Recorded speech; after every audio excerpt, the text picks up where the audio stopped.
Hi, my name is Erica, and I'm here because I'm going to talk about my blog, Let's Talk About Sex, where I talk about sexual health and wellness on my blog, and I think it's a really important subject that we need to focus on. And here I have Jordan. Jordan Broiles. I am a senior here at the University of Central Oklahoma, majoring in strategic communication with a minor in women, gender, sexuality studies. Anything else you want me to add to it?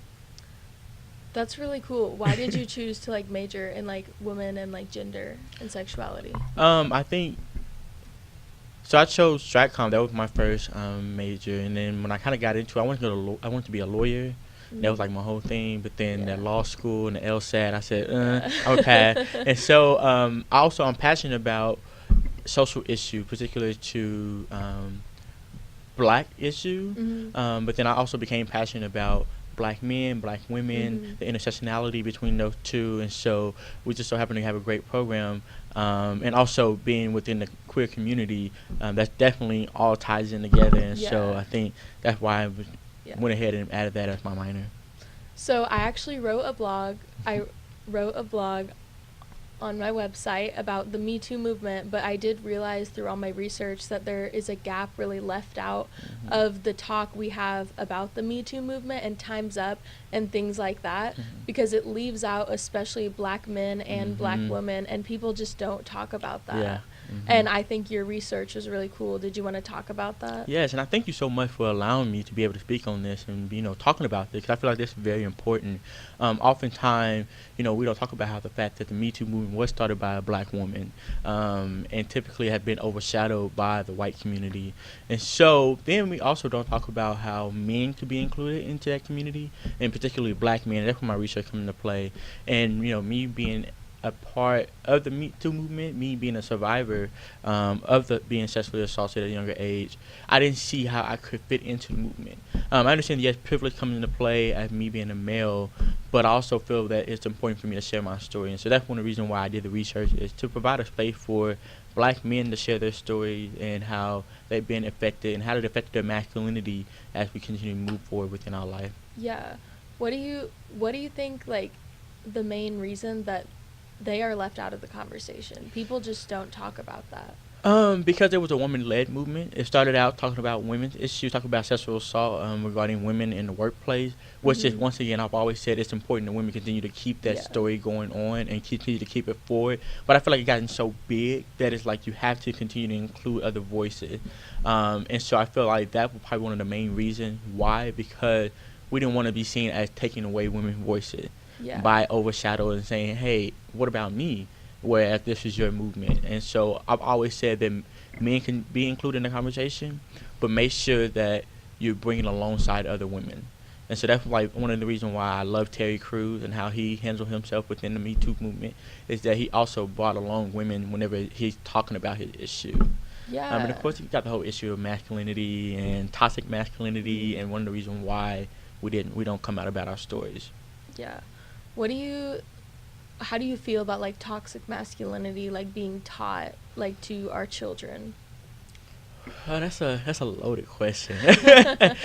Because I think it's rooted in our culture. It's rooted in so many things that we don't even think about. We tell men like toughen up.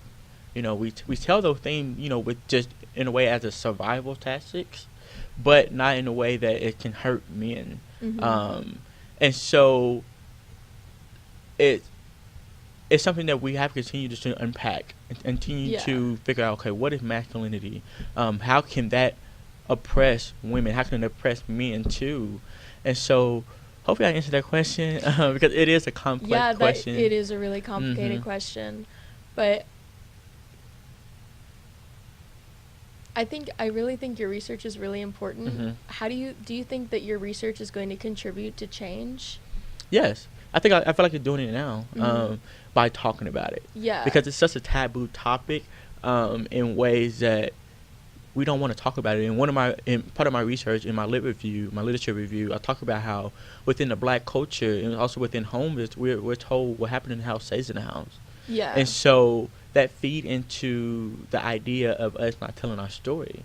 And majority of the men in my research have talked about their abuser was someone in the family or a family friend, And so when you have people telling you what happened in the house stays in the house, well, how can I tell my story? And so I think me finding the courage, finding the freedom, finding the liberation to be able to tell my story is, I'm encouraging other men, and either other women to tell their stories too, because it's important. And I feel like it contributes to our overall health in our lives. So, Yeah.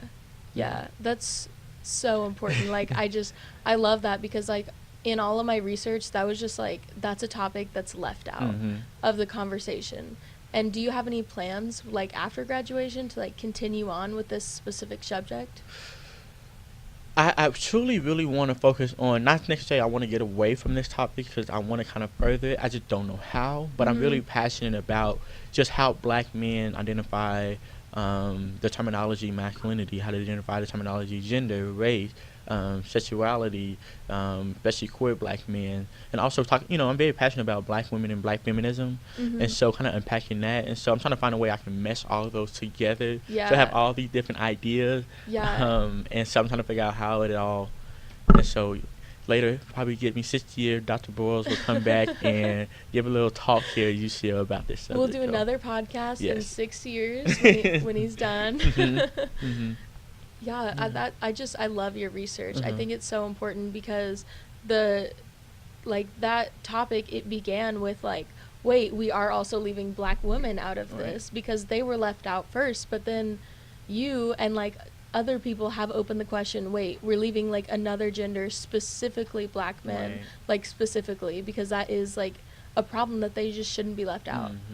Yeah. And thank you for allowing me to share because, like I said, this is very important, and Mhm. I've been speaking a lot about this at different conferences, especially McNair conferences, in different spaces, particularly in the demographic of black men, because we have to talk about it amongst ourselves first. Mhm. Yeah. Um, and so it's been challenging. Cause we have to. I feel like a lot of time when it comes to sexual assault survivor, we have to acknowledge that it happened. And Yeah. so it took me till I'm 22 years old, at UCO to be able to acknowledge that this has happened to me.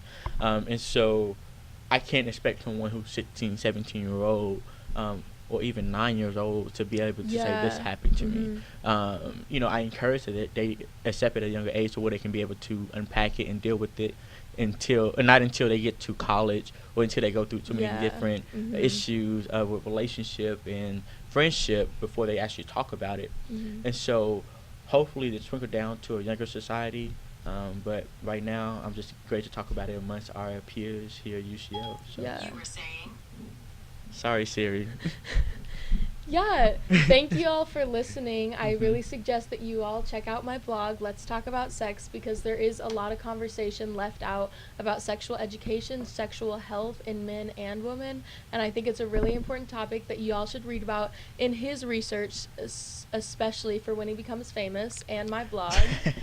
Thank you all. Thank you.